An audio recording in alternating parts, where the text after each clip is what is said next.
I'm co-host James Ash. And I'm co-host Phil Scaife. Welcome to the Business Lockdown.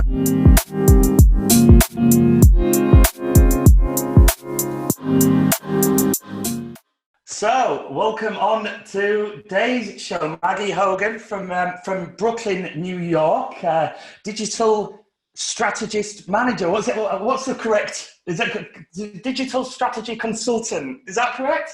Sure. Yeah, I mean, these consulting titles are all more necessary, but yeah, I do work with companies to figure out their digital strategy, and that's like from marketing standpoint, people operations, etc. Basically, how we can leverage technology to do better work. Well, you joined us from Brooklyn, New York, which is where you're originally from, but you've just recently moved back there from working remotely in Tagazout, Morocco, which is where we met. We spent a little bit over 2 months together, which was just a great time. And you were working in kind of marketing out there. And so how is it all going, Maggie? What's it like in New York? We interviewed Dan Morris, who's based in New York. So we got a little bit of insight a couple of weeks back, how life was looking then. You know, what's happening in America? What's happening in New York? And how is this time affecting you and your work with your clients and your business? Well, it's been a pretty interesting time. As you mentioned, I did just get back to the city not too long ago, not quite 2 months ago. Come back, it's winter, thinking about, this massive like shift in lifestyle, going from a place like Tagazout, that's this quiet little fishing village, and there's this really close sense of community amongst like the few people who are there, right? And thinking, damn, I'm about to come back to New York where you can be hyper scheduled, where there's this sense of anonymity, like you're surrounded by so many people, but people don't really connect in the same way. And starting a new, pretty high-paced, intense job at this big company. I was just preparing for this massive shift, and I got a little taste of it. I mean, I came back and I had 2 weeks off before I jumped into the work, and that was a nice little transition. But I was like really bracing myself for this massive shift towards like a much more intense lifestyle. And then basically as soon as I started, we went into this new way of working, this shelter in place, quarantine at home. And it's been an interesting way to start a new job for sure. It'll be interesting once I get back into the office eventually, to meet my coworkers face to face and see what that collaboration looks like. But, the company I work at is a global consultancy. People are used to working or collaborating remotely with people in different offices all over the world. So the transition for our company hasn't been too tough. And actually, I've been reflecting on time in Tagazout and the difference between those two lifestyles and this whiplash that I was preparing for. And an interesting kind of silver lining for me personally, although obviously I recognize the magnitude and the gravity of this situation more broadly, but it has been kind of a welcome pause of the New York madness, to stay at home, to have less structured time, to be able to focus on projects around the house, to have plenty of time to check in on people. I feel like actually I've been socializing more with the people who are most important to me than I would if I was out in the world, living a normal New York lifestyle. So anyway, we can get into any specifics, but now 5 weeks, almost 6 weeks into this shelter in place mandate, it is starting to feel a bit more like the new normal. And it's interesting to see how companies are reacting and adapting, or not, as the case is for some. And how we all as people too are learning how to relate to one another and how to face ourselves and everything that comes with this new paradigm as well. So talk us through what took you to Morocco, and why a small fishing village and working on marketing in a place like that in the world? Oh, sure. So I've been traveling to Tagazout for the past 4 or 5 years.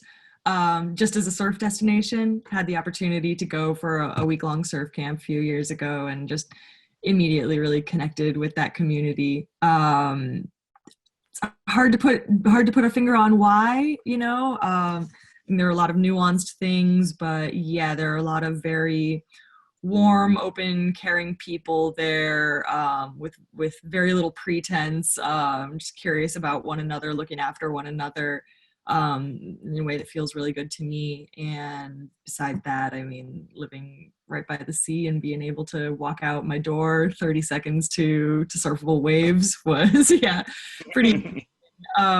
So I had been working in New York for several years prior, and finally was in a place with the job that I was doing where it made sense to step away for a while and get some perspective. So I headed out and landed in Tagazoot, and was doing some work remotely for some companies back here. Was also working on staff at a little surf hotel there right by the sea. Marketing, operations. It was nice to be able to do some work online to earn US dollars, but also really cool to be able to work in a local business there and be part of the community in that way. As you know, that's how we met. So it was a pretty great. Yes, indeed. I think it was my first morning of arriving. I think I arrived at 3:30 in the morning. Woke up, walked down to the front, walked along the front, and then you were the first person I saw, and I was like, can I come and join you? And sat down, and I was like, right, I've literally just arrived. You're the first person I've spoke to. What is this place like? And then we ended up hanging out for the next 2+ months, and that was just great. It was what a wonderful experience of staying in Tagazoot. And yeah, I've seen on a number of people's profiles that pop up, and you can spot it, and everybody, it's a really unique, special place, certainly close to a lot of people's hearts, and it is very unique there. I mean, are you still in contact with people back in Tagazoot? What does lockdown look like there? I see a few things from friends and contacts over there, and of course life has changed generally. That's pretty clear, but have you got any insight in what is the business that you're working with? Is that shut down fully? So I've been in touch with a bunch of people from Tagazoot. Actually, it's been really sweet to see how that sense of community that I felt when I was there has really extended to me coming back to New York. People have been really lovely about reaching out and just checking in on me, knowing that New York is getting hit pretty hard. But I think everyone in Tagazoot in that region seems to be pretty impressed with the way their government has handled all of this. It seems like they've been pretty proactive, and it feels weird in the beginning because this pandemic is so quiet. It's not like a natural disaster where you see trees getting blown over outside, or like something physical that you can really see. So when it starts to get serious, it almost, I don't know if you experience this in Turkey, but you almost can't believe it. It's like hard to feel the magnitude of it just looking around, and it can't be that bad. So I think at first, the Moroccan government's approach seemed a little too stringent, a little too militant, in the way they were really forcing a total lockdown very early on, closing the borders pretty early on, in terms of like the number of cases that they had at that time, et cetera. But now that the magnitude is abundantly clear, I think people are grateful for the way the government's responded. It seems like they've been able to keep relative control over it, which is nice. I have a friend who's working in a hospital there, and he says they've got a pretty impressive triage system, and that the medical professionals are staying safe. This is a relatively uninformed perspective, by the way. No, it's good insight. But otherwise, see a lot of people moving back in with their families to ride this out. Got friends working in hospitality and like a communal staff house, riding it out together. Seeming like actually looks like they're having a blast. I mean, it's always nice when you have a top terrace and friends to keep you company, do workouts together, cook together, etc. But I've seen some of those videos, and I've seen some of those coming through. Yeah, there's like 4 or 5 of them. Layla is one of them, and yeah, it's great on the roof terrace, and it is nice to see that. It does kind of help you through the day. And how's life in Brooklyn at the moment? You know, it's are you managing to keep sane? How are you keeping yourself in check? You know, physically, mentally. Has that been a struggle, or have you just, you know, I know what you're one of the biggest planners I think I've ever met, in kind of structure and systems and stuff. And I remember when we were together in Tagazoot, and I'd be looking, and I just think spreadsheets and everything you put together, which is I was in awe. But have you taken that structure and planning into your daily routine, as well as not only just with business but personally as well? To be honest, no, that hasn't really been my approach, just because this is a hard moment to plan. You know, I guess on a day-to-day basis, I have been trying to maintain some degree of a routine, but one of the weird things about this is that it's just so day by day. You know, we don't have a ton of clarity as to when we'll be able to start moving around again normally, you know, whether it's just within the city or, you know, anything more broadly. Of course, a couple months ago, if you had asked what my 2020 would look like, yeah, I definitely had plans budgeted in the spreadsheet, like figured out. And now it's just totally up in the air. You know, vacations that were planned, signed up for the Chicago Marathon in October, it's like hard to think about what October will look like. I have no idea if that's going to happen. Like really no idea. And so, yeah, this has been an interesting exercise for me in just like waiting in the ambiguity, taking it day by day, you know, living in the moment a little bit more, enjoying simpler things. I'd say the things that have been keeping me sane are cooking. I've been cooking a ton, and I love to cook, and obviously that's just something that we can do more now. You know, you're in your apartment, you don't have to, I mean, groceries can be an issue actually, but for me, spending a ton of time at home in my kitchen, that's been really great, and also a way to stay physically healthy as well. And then exercise has been totally key for me. Fitness is really important. I mentioned this marathon. I've been really trying to stick to a training schedule. Whether or not that race ends up happening, it's just been good for me. I think there's a bit of a divided perspective here about spending time outside. I think a really easy rhetoric to get everybody to take this more seriously was just to tell people straight up, stay at home. And what I've heard in the podcast that I listen to and talking to the healthcare professionals in my life is that, you know, that's a simplified way to make sure that everybody is maintaining a degree of distance. But in reality, outside is still open. And in fact, it's good for us to spend time outside as long as we're doing so safely. From a mental health standpoint, like we need sunlight, we need fresh air, we need to move around a little bit.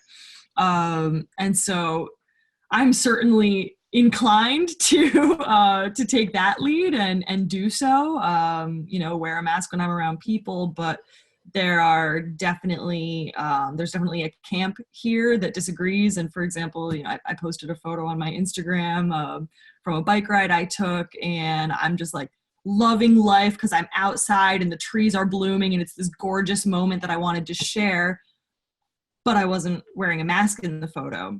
And there aren't people directly around, and I'm on my bike, which kind of implies a you know, some degree of distance. It's hard to be shoulder to shoulder on a bicycle, but I really got called out by a lot of friends, you know, from a place of care, but saying like, listen, I know you love to ride your bike. We all want to, you know, stay fit. We all want to enjoy this beautiful spring, but it's really irresponsible of you to be riding around outside. And damn, like I take that to heart and obviously want to be a responsible member of my community. I think it's just hard right now because everybody's trying to do the best for themselves, for the people around them. And there's a lot of conflicting information, you know, depending on where you get your news, whether that's from, you know, some kind of legacy news institution, or, you know, a blog, or my sister who happens to work in an emergency room or whatever. It's just people have different sources, and everybody wants to believe the one that they're used to believing. And the reality is, you know, we have limited information, and we're learning more about this all the time. And for me, I guess to sum it up, exercise has been ridiculously important to me. Fresh air as part of that has been cool as well. And I'm really trying to hold on to that as much as I can while still being safe. We are not on total mandated lockdown here. We can still That's what I was going to ask, yeah, we can still leave our apartments. You know, they advise that you certainly don't hang out in groups outside. I had heard somewhere recently that they were going to start ticketing people who were out with any other individual outside, that they only really want you leaving your house by yourself to like go on a solo mission to the grocery store or whatever.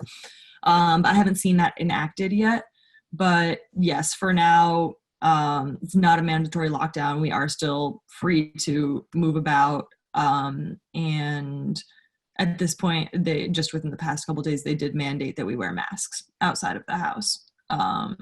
So I'm doing that. My mom sent me some cute masks that she made. Well, I saw the graph where they open the beaches in Florida, and then everyone's just flooded that. And there was the Trump supporters who were out in mass and saying that it was their right to be out if they wanted to be, and you know, wanting the barbershops to be open because they needed a haircut. And it's like, I've got a mate that oversees 3 hospitals in London, and you've said is it your sister that's works in the emergency room? So you've got some insight into how brutal it really is there. My uncle's best friend has just come out of intensive care, where he was literally rolled over every 6 hours to stop his lungs from filling with fluid. And yeah, we can't be messing about with this, right? And it is frustrating. You want to get out, and even just the little things of going for a 5-minute drive or a jog, a 20-minute jog is really important for mental health, of course. But it's that kind of balance, isn't it? And respecting the rules and everybody else within that. How are your team getting on? Are you working Monday to Friday? You know, normal hours. Just the fact that you are working remotely, are you still able to do your work, or has that shifted somewhat? No, fortunately, my job has been moving forward full steam Monday to Friday, sometimes weekend work more than full time, really. Right now, I'm working with a lot of financial institutions who are especially trying to figure out the best way to navigate this crisis for their clients, right? So as a consultant working in that line of business, there is no shortage of work to do right now. Mm-hmm.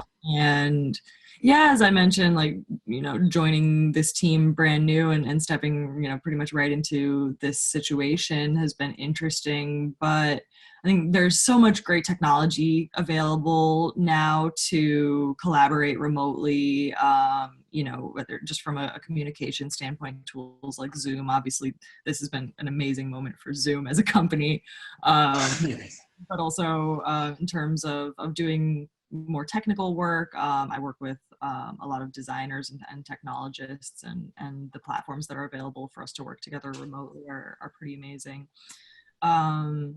I think it's been an interesting moment to establish relationships at work, because you know, we can't grab lunch together. You know, in the first few days that I was in the office before all of this happened, of course, everyone was very welcoming and offering to grab coffee and those kinds of more social touch points that you just don't have when you have to schedule every interaction. And so I've been trying to be more mindful, especially with, you know, my direct manager and my direct team, about intentionally scheduling time just to chat, just to get to know each other, just to make sure that we're all doing okay. Outside of the context of meeting with a work agenda, right? And I think that's really important for us to be able to work together in those moments that are more focused, right? To have that rapport, that trust as a team, and to know that there's care across the team, I think is really important. So we have daily stand-ups every morning, just a 15-minute check-in to establish priorities like we would in the office most likely. But we've also at this point scheduled a weekly Zoom happy hour where we're just hopping on Wednesday afternoon, and the first half hour there's a bit of a work agenda, and then it's just liquid therapy, just talking about. And, some of it has to do with how we're all coping with this weird situation, working from home and during this pandemic. But some of it is just kind of, what we would be talking about if we were at the bar and under normal circumstances too, griping about clients and whoever, whatever tedium. And yeah, it's nice to have that sense of normalcy and a little bit more space to just chat and let loose a little bit in a way that really requires time. You can't step into a 15-minute meeting and say, all right, we're just going to catch up right now. Like, how's it going? Sometimes, especially if you don't know each other very well, got to ease into that. And so we have an hour on Wednesday afternoons, which has been beneficial to us as a team, I think. Awesome. And with that in mind, I know we spoke that you're big on career. Was it career beers? Is that how you... Career beers, catching up with people and the importance of that, and meeting up, but kind of very relaxed and whatnot. What's your thoughts on when the new normal? We come out of this, and it'll still feel strange, no doubt. But we're speaking to a friend at this, and it's I think there's going to be two lots of people, and you know what I'm like in terms of hugging. So I'll be just like embracing people, but also on the flip side of that, you're going to get the people that under normal circumstances aren't real huggers and would maybe be going the other way. And how do you what's your thoughts on that? When are you already thinking when you get back with your team, will it be hugs rather than handshakes, or are you going to kind of, how do you think that will play out? It's an interesting question. I don't know. I mean, I'm inclined to see what healthcare professionals are advising. We've got a couple great leaders in the healthcare system here in the States, at least, that I consider trusted sources for me personally. And I'll kind of look for advice to that end. Certainly, I am also a hugger and eager to connect in person and be able to, I don't know how else to say this, but touch my people, for sure, just be a little bit closer. Obviously just want to do so safely and make sure that we're not going to push ourselves back into a bad place by rushing into anything too soon.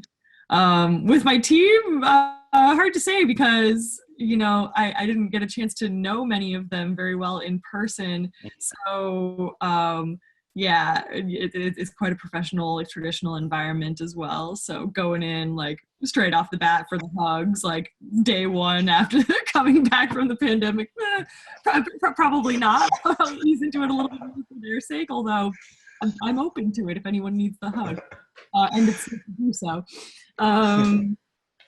Ease your way into that. What's the pieces of advice you found yourself giving to friends, family, colleagues that's been pretty consistent with your abilities and your experience, the way that you can make a difference on those around you? What have been the similar pieces of advice you found yourself giving that have made a positive impact?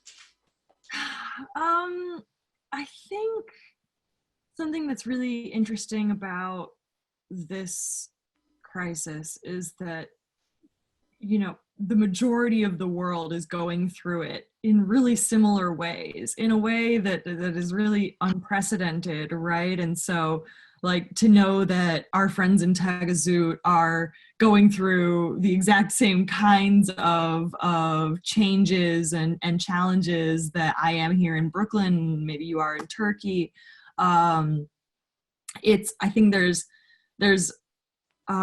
that's really uniting in a way. And I think what I've been trying to keep in mind is just to have compassion for everyone right now. That yes, we are going through it collectively together. Within that, every individual has their unique circumstances, and it's hard to talk about. And so you just don't know when you come into a conversation with them, especially like at work and like in my line of work that is quite intensive right now, that, I think what I've been trying to keep in mind and ask of others around me is just to be gentle with each other and recognize that we're all going through the same, we're all dealing with stress. We're all going through the same macro challenge, but on the more micro individual level, that looks different for everyone. And you don't know if somebody has a loved one who's sick. You don't know if somebody's trying to parent and teach their kids from home while also doing their job full time, in the context that you might be relating to them, that I might be relating to them. You don't know if, a friend may have been furloughed and uncomfortable talking about it, or like losing their job, struggling financially. These are all like really vulnerable things. And some people will be forthcoming about that and make it easier for you to understand what's going on, but not everyone's going to be comfortable with that. And regardless, I think it's just a moment to do your best to listen, to have touch points intentionally with people you care about, and just be gentle with one another right now. I don't know, like, for example, I don't feel like my best self necessarily, and I'm conscious of that when I'm working, when I'm talking to friends, etc., trying to work on relationships. I'm a very independent person. I like to be about my business, moving around like I like to. And I know that that's probably impacting the way that I am in my relationships and maybe how people perceive me. And I certainly appreciate anyone who's willing to give me a little bit of grace in this moment. And I know that I'll try to do the same for everyone in my life. Brilliant. Have you found yourself taking up any new hobbies or kind of rekindling any previous passions that you may not have had time for with life as it was under normal circumstances? Yeah, certainly. Well, cooking, as I mentioned, is a big hobby of mine and something that's been great for me. I've been cooking a ton, and it's practical, but it's also just like nourishes my soul. Been painting and writing a lot. Working on art in different ways too, trying to refine my Adobe Illustrator and Photoshop skills. But yeah, it's nice. I generally have a lot of hobbies and I like to dabble in shit. So it's been nice to have the space to do so. As I mentioned, like, it's kind of hard to carve out time for like purely leisure activities in a place like New York, where people are usually just like going, hyper scheduled, etc. And so to have, to knock out my commute time, to just like be in my space all the time, be able to take a lunch break where I can sit down in my canvas or whatever it might be. It's been really nice. Awesome. Well, I will miss it when we go back to the real. Yeah, well, yeah. What's I know it's pretty hard to say right now, but being optimistic, how does the say that the second half of the year, the back end of the year, look like? You spoke about planning the marathon in there. Was there any other trips that you had in mind that you're trying to hope and achieve? Oh, so many at this point. Yeah. I mean, after having been on the continent of Africa for the past year, I mean, I was excited to get back and even just be able to do shorter, more casual trips. If my best friend moved to LA over the winter and trying to go see her. I was thinking it would be a long weekend in May, but no, let's see how quickly I can fit that in when we're allowed to start traveling like that again. yeah, Philippines was on the docket for this summer. We'll see if maybe we can push that towards later this week and go see our dear friend Candace out in the Philippines. Yeah, I think the list is long, and as I'm looking at all the stuff I want to do, it's kind of an interesting way of reflecting on priorities too.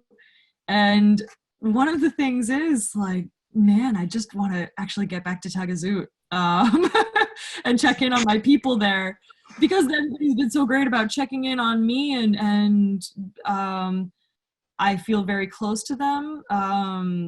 That yeah, although I just spent so much time there and just got back, I'm really thinking, damn, like I gotta get back home as soon as I can once all of this blows over. So yeah, just kind of an interesting indicator about where my priorities lie. That's yeah, fun to recognize.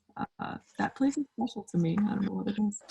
Well, is there? Are you reading anything at the moment? Is there anybody that you follow? Kind of any. You mentioned a podcast that you listen to. What podcast is that? Well, I listen to a bunch, but I think the New York Times actually has been doing an incredible job covering the pandemic, and normally most of their content is gated with a subscription, but they've made all of their COVID-19 coverage available to the public for free, which is great. They have a podcast called The Daily that is issued daily every morning, and it's like 20 to 30 minutes, and they're usually covering like one key issue for the day for the bulk of that time, and then the last 5 minutes they give a couple other brief headlines. But yeah, they've just done an incredible job of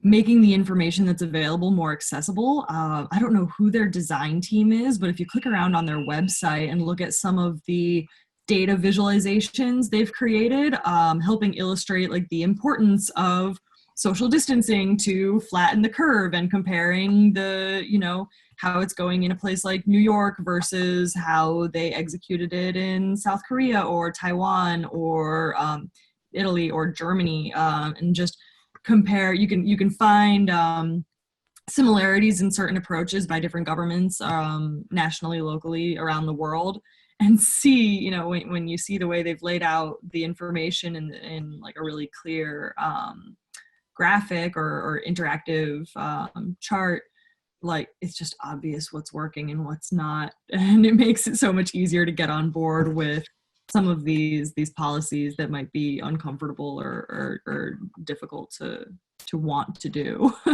Yeah. New York Times, shout out. I have so much respect for that organization, those journalists. I pay for a subscription because it's worth it to me to support them, and would encourage anyone else to do so too.